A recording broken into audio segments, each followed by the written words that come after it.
um problema que pode ser silencioso, né? Tem gente que vive com diabetes e só vai perceber quando o problema já tá instalado. No seu caso, como é que foi, Fabi? Você foi diagnosticada bastante cedo, né? Você tinha 13 anos de idade quando soube do diabetes. O que estava acontecendo? O que começou a chamar a sua atenção ou da sua família? Então, eu fui diagnosticada, assim, aos 13 anos de idade, né? Nessa fase, assim, eu comecei a emagrecer muito, sem uma razão, assim, clara.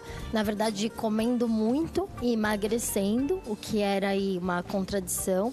Eu também estava indo muito ao banheiro, então às vezes acordava de madrugada para fazer xixi, que já era uma sinalização do meu corpo de que ele estava tentando se livrar, né? Mandar embora. Exatamente, daquele excesso de açúcar. E também estava assim, muito cansada, muito indisposta, uma letargia, uma sensação assim de mal-estar constante. Então, nesse momento, assim, a coisa foi acontecendo e a minha mãe é médica, então ela já foi observando, ela já foi vendo que provavelmente era diabetes, mas coração de mãe, assim, ficou apertado, né? Então, ela esperou um pouco para ver como a coisa, né, acontecia, na expectativa que aquilo iria embora. Como não foi, ela realmente deu prosseguimento, né? Me levou a endocrinologista, fiz os exames e fui diagnosticada com diabetes do tipo 1. Que era, até então, a nomenclatura principal para falar sobre esse tipo de diabetes era diabetes juvenil. Mas hoje as pessoas também estão sendo diagnosticadas com diabetes tipo 1, que é autoimune, já com uma idade também um pouco mais avançada. Então, autoimune, dá para dizer que esse é o genético, digamos assim? É o que... Então, o diabetes tipo 1, que é o diabetes da Fabiana, ele é mais agudo. Então, a pessoa tem os sintomas clássicos mais proeminentes. Quais são eles? Então, muita sede, muita urina, muita fome, perda de peso. Então, isso é uma coisa que já é um super alerta para os pais. Se tiver uma criança, um adolescente com muita sede, muita fome, xixi o tempo todo... Acordar à noite para urinar, que não é uma coisa comum várias vezes, né? Então, isso são sinais de alerta para diabetes tipo 1. Sim. O diabetes tipo 2, ele é um mecanismo diferente. Então, a genética, a alteração que acontece no diabetes tipo 2, acontece 20 anos antes de aparecer a doença. Então, ele é mais silencioso.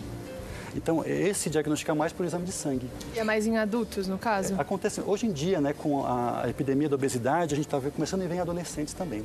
Mas não tem nada a ver com esses sintomas. A pessoa pode não estar tendo nenhum desses sintomas e ter esse outro tipo de diabetes. Se ela não fizer exames com rotina, ela, ao longo do tempo, vai evoluir para esses sintomas. Ah, tá. Então, hoje em dia, a gente sabe que 50% quase das pessoas com diabetes no Brasil não tem diagnóstico.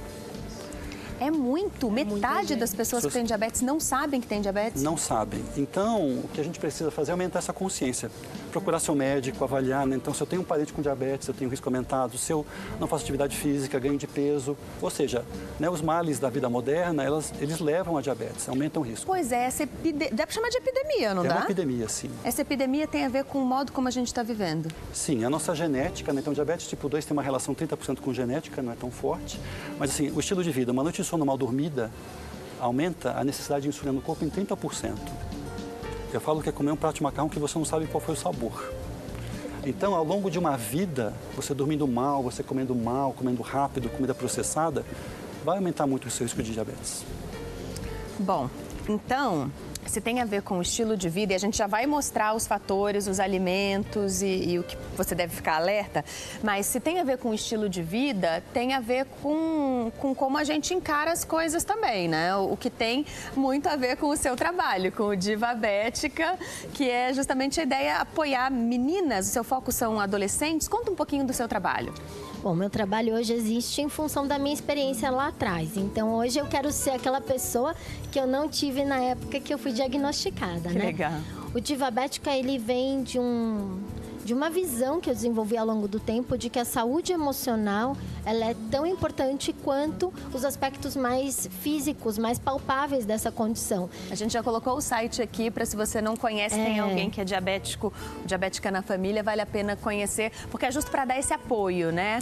Porque realmente, assim, né, a gente se foca muito na questão mais prática da condição, porque do dia para a noite sua vida muda.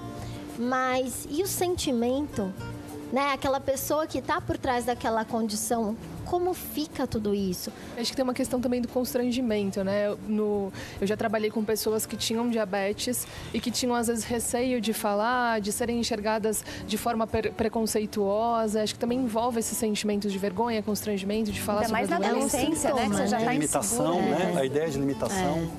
E, sinceramente, existem limitações. Todos os seres humanos têm limitações, mas tudo fica mais leve quando você aceita. Então, eu trabalho muito a questão da aceitação, né? Hoje eu faço uma formação em psicanálise, sou coach, porque eu fui estudar, eu fui me apropriar disso para poder falar com essas pessoas sobre a questão da aceitação, mas, assim, do ponto de vista também do paciente. Porque como paciente diabética, a não aceitação perdurou durante muito tempo na minha vida. Essa não aceitação é o que na prática? É você levar o diabetes com a barriga. É você fingir que aquilo não faz parte da sua vida. É você ir lá aplicar uma dose de insulina sem realmente pensar qual é a sua necessidade, o que está acontecendo. É você ter vergonha de falar para as pessoas que você tem diabetes. É você não querer expor a sua condição porque você acha que aquilo te define. Te denigre. E, na verdade, essa questão dos superpoderosas, né? De você se apropriar de quem você é, independentemente do rótulo, porque, assim, todo mundo é diferente em vários aspectos da sua vida. E você lidar com aquilo de uma forma mais positiva para que você tenha um prognóstico de vida melhor.